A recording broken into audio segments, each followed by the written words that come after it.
Moonlight streamed through the shattered skylight, illuminating the ransacked art gallery.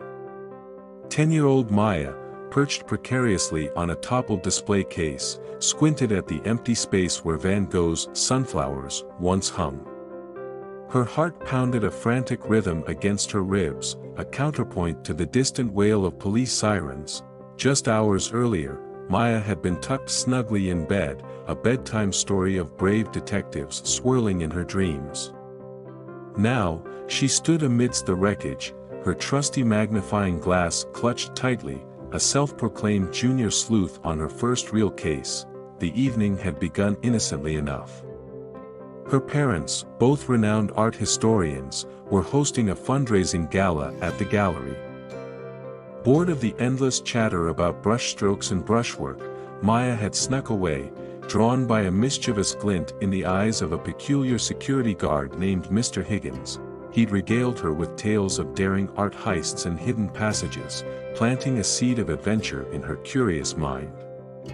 Now, Mr. Higgins was nowhere to be found, and the gallery resembled a battlefield strewn with velvet ropes and broken picture frames. Suddenly, a glint of metal caught her eye. Tucked beneath a fallen statue was a pocket watch, its inscription reading, H. Higgins. A surge of excitement coursed through Maya. Could this be a clue left behind by the missing security guard, a secret message only she could decipher? Following her instincts, Maya raced through the deserted gallery, her flashlight cutting through the shadows.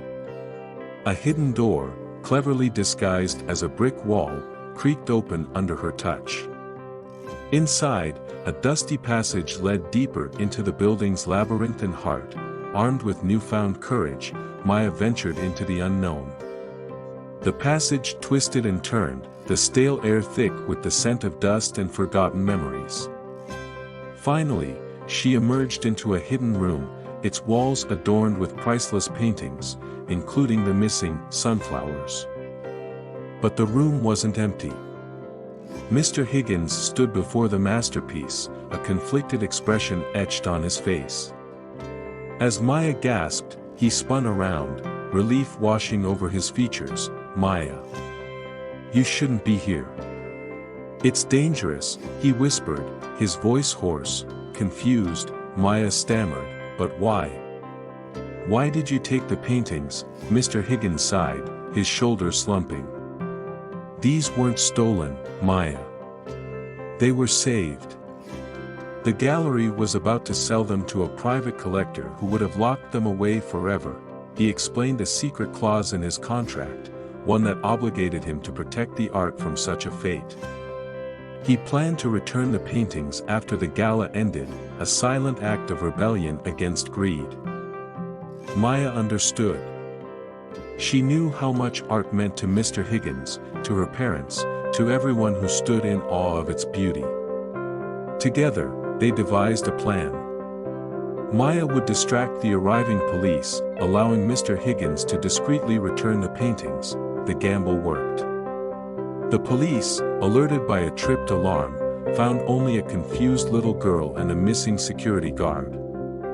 The next day, the sunflowers hung proudly back on display, a silent testament to a secret pact between a young detective and a reluctant art thief. As for Mr. Higgins, he mysteriously retired from his post, leaving behind a legacy of courage and a whispered legend, the tale of the night the missing masterpiece was saved by a 10-year-old sleuth.